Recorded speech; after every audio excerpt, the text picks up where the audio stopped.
Hi, this is possibly going to be my last review of the Tesla Model Y because I'm not sure after this video I've got much more to say. We've had the vehicle almost 3 months now from new, and we've completed almost 4,100 miles, and we've just come back from a 10-day 1,000-mile trip tour of Cornwall, London for the Queen's funeral, and Windsor for the long walk procession. All of those locations, in other words Airbnb bookings where we stayed, not one of them had charging.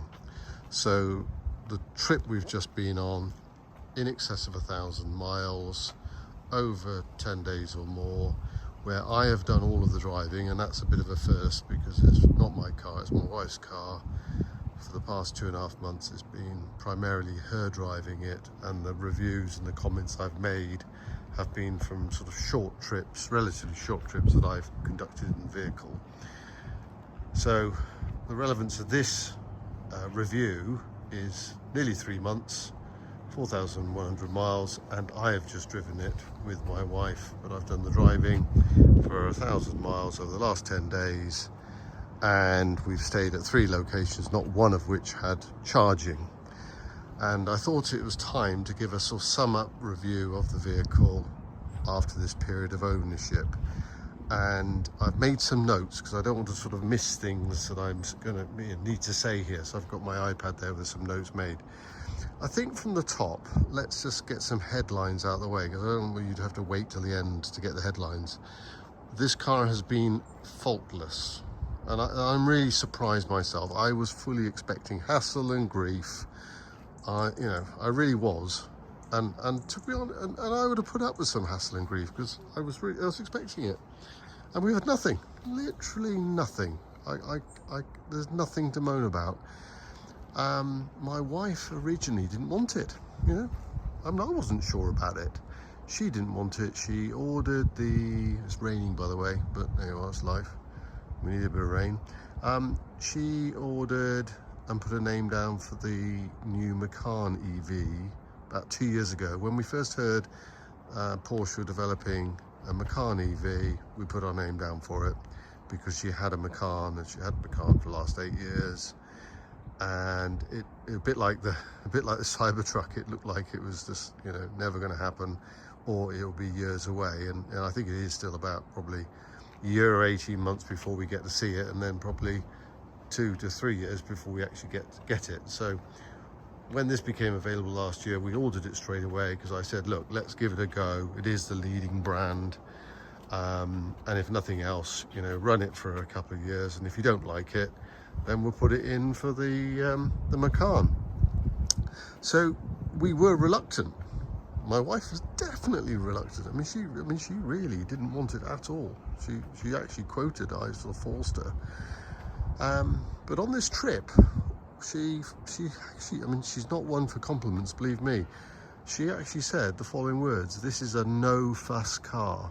When we were on that trip for 10 days, no home charging, so to speak, where we were overnight staying, no charging, so we had to organise charging elsewhere. Her words were, at the end of the trip, this is a no-fuss car. And believe me, that's a massive statement from my darling wife, for her to compliment it like that. And she even said today to somebody, because there's a lady she was talking to, and she said to the lady that she'd been driving the 911. Before we went on this trip tour, she drove the 911. We went out in the 911 for a day or whatever we did in it, and she was driving because I'd had a couple of drinks. And she actually said to this stranger, she prefers this to the 911. She prefers driving this to the 911. So, we have turned my wife around from not wanting it. At one stage she didn't like it. She was very reluctant. She wanted to keep the Macan. She wanted the new Macan, the new petrol Macan, pending the EV Macan, for example. And I said, well, that's madness. We really shouldn't be doing that. So I did kind of talk her into this. So she's gone from reluctant, not wanting it, to now preferring it to the 911. That's pretty massive. So we've done 4,100 miles. We've had no problems, no hassle.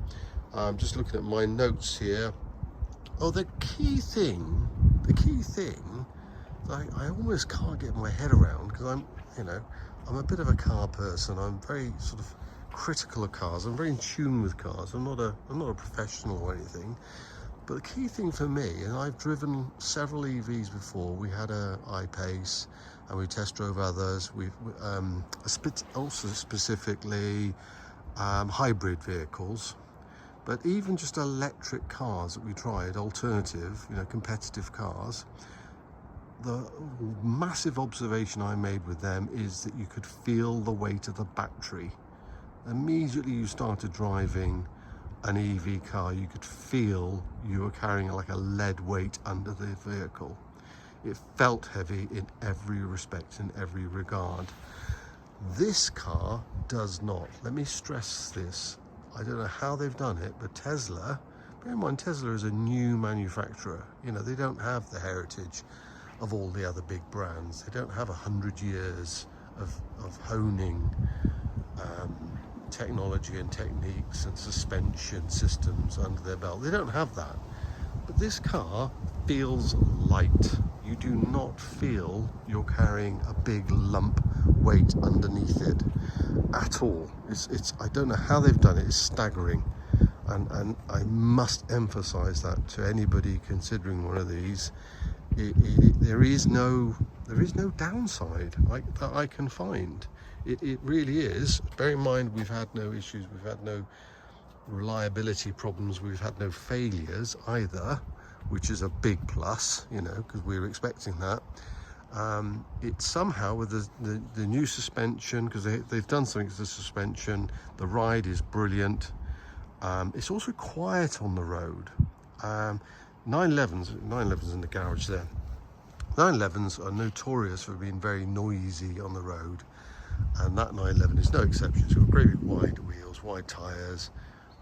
So yeah, I shouldn't be comparing it to 911 at all, should I? It's unfair. But even to the Macan, this is a quiet car on the road. When you go over, when you're on the motorway and you're doing 70 miles per hour and you go over those horrible rough tarmac surfaces that you can hear the road noise up from, with this car, because it's got, I don't know whether it's because it's got the foam stuff in the tyres, whatever the Tesla have done there, it is quiet. And I commented this to my wife as we were on this trip, and she agreed. She noticed the difference as well. No matter what the road surface is, it's comfortable, quiet, relaxing, and as she said, it's a no-fuss car. I'm just looking at my notes here. Yeah, the other thing that's become very clear to me since we've had this over the last 2.5 months is other people, friends, neighbours, people you bump into, strangers, everybody has a perception, right? I'm using that word perception because how they talk, how they refer to this vehicle, they all have a perception. It's premium. Absolutely, that struck me. Everybody has. There was one person, in fact, more than one person has thought this is a £100,000 car. So clearly they've heard about the X or the Model S, some of the top of and they perceive that this is in the category of a £100,000 car, which it's not. It's what is it? It's a 60 grand car. We didn't even pay that for it, but now I think it's 60 grand. So it has a premium perception by the public, by neighbours, by friends, and I have to say I am now of the view this is a premium product. The materials, the finishes, to me, I've grown to appreciate and respect them as premium. The steering wheel also has a premium feel to it. I know it's not leather. And my wife didn't like the fact it wasn't leather. She wanted a bit of cow in the car, but the materials are premium. And of course, Tesla are constantly evolving and improving the vehicle. because if you get one today, they've improved the finish here, for example. Not that this is bad, this isn't bad as it is, but they've improved that apparently since we've had this one, which was a June 2022 car, which was one of the first ones with the parcel shelf. Sound system is great, brilliant sound system. Adaptive cruise control, right? We've had adaptive cruise control now for, gracious me, must be getting 20 years. Adaptive cruise control, well, certainly a cruise control, and obviously in the last 10 years or so adaptive. On the Porsches, for some reason, I don't know why, on the Porsches I found the adaptive cruise control annoying. They always annoyed me for some reason, and I rarely use the adaptive cruise control because it would do sudden jerky things. With this adaptive cruise control, it just works, it's fine. I find it's logical, and I have no issues with it, and I use it a lot. Certainly on the motorway I use it a lot.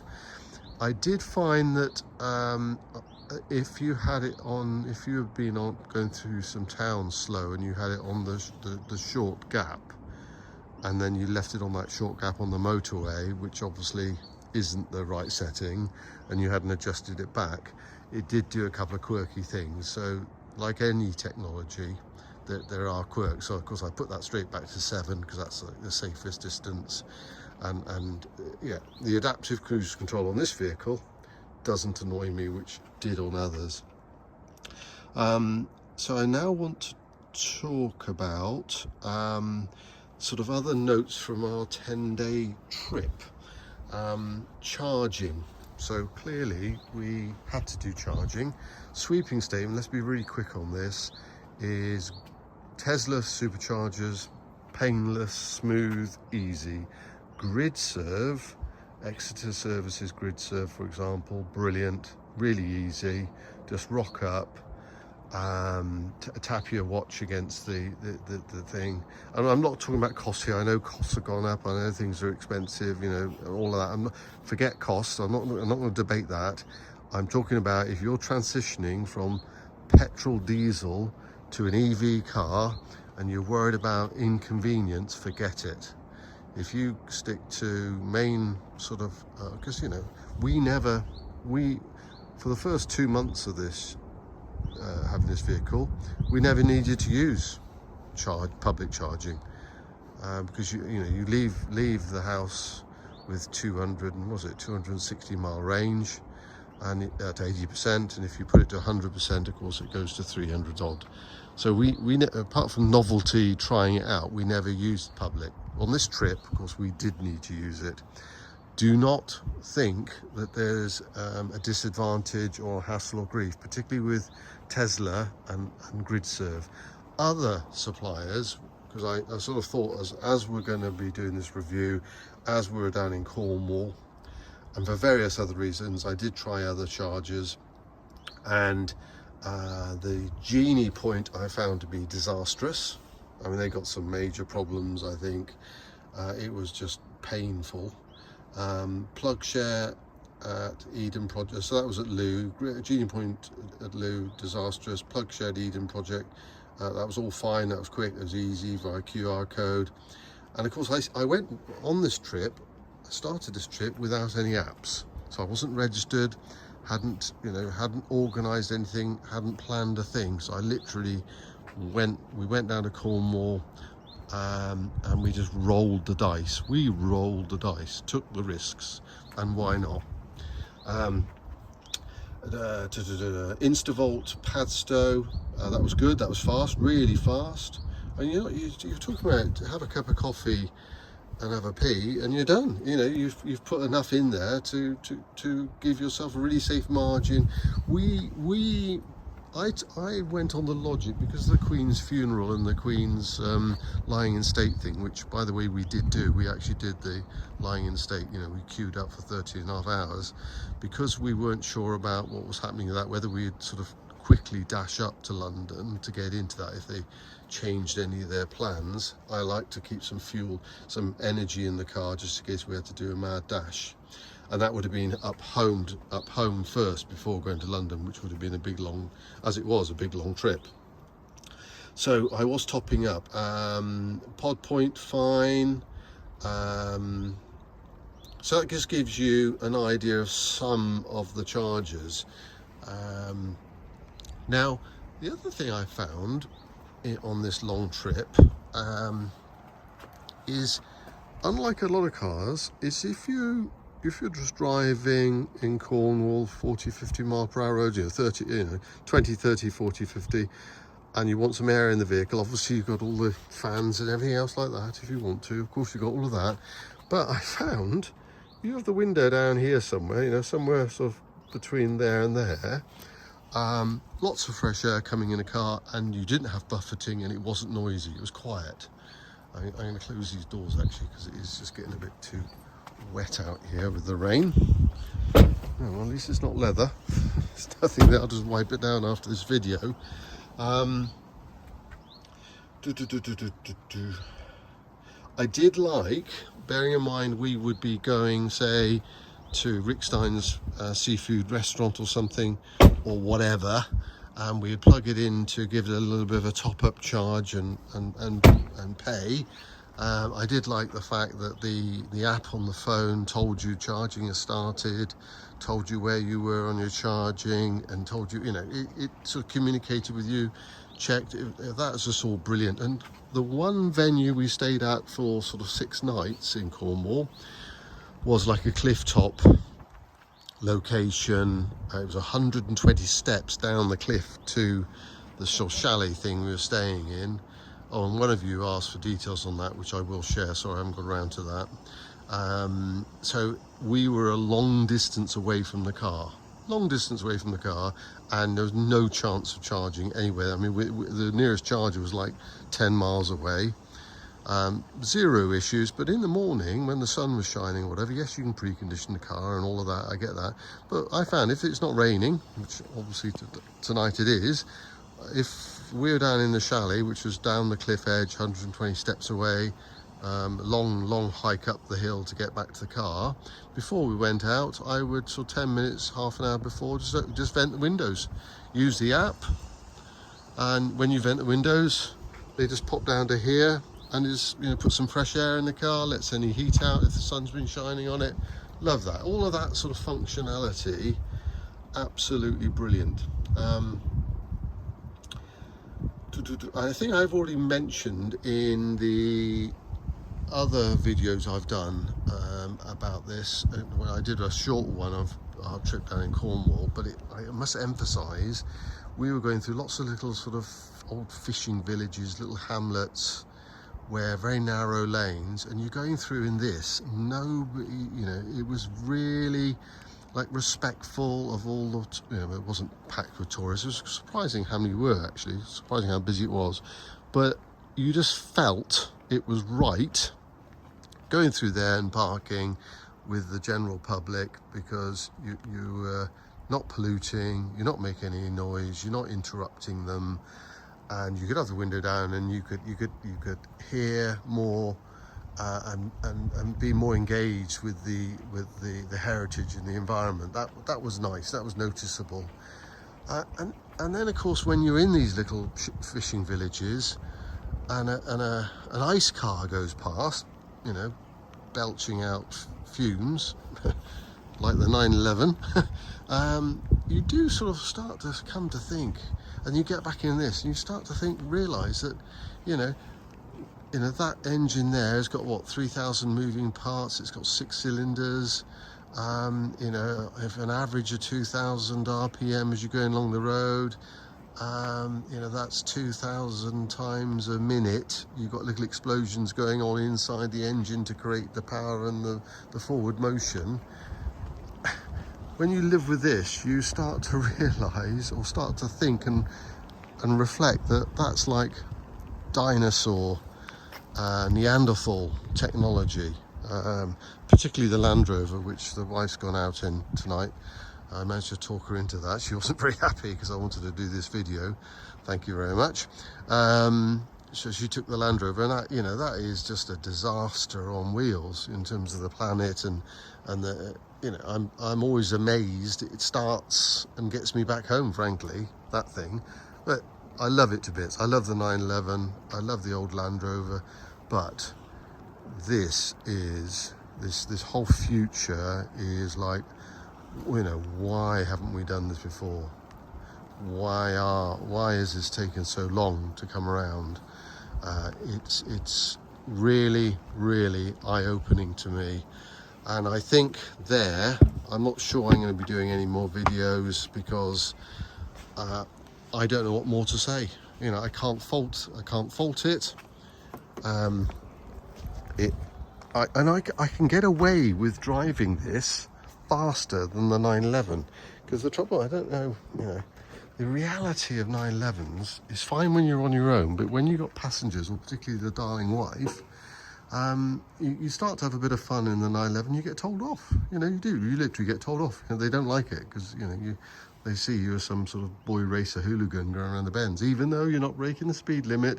You know, you go around a sharp bend at 60 on an A road, they don't like it. In this thing, because it doesn't make any noise, doesn't make any fuss, I get away with it. It's incredible. I can drive this faster. I can do wilder, you know, what you might consider, what the average person might consider as a wilder overtake, a riskier overtake. I get away with it because it's not making any noise, not making any fuss. It just does it. I get away with it. I don't get thumped. I don't get told. I don't get moaned at. Whereas in the 911, because of course you have to step down, you change down on the flappy paddle gearbox because it's got a PDK gearbox and that type of thing, and you've got the engine roar, and I mean, it's wonderful. It's very engaging having that sort of suck, squeeze, bang, blow of the 911. But virtually every time I go out in the 911, I get told off.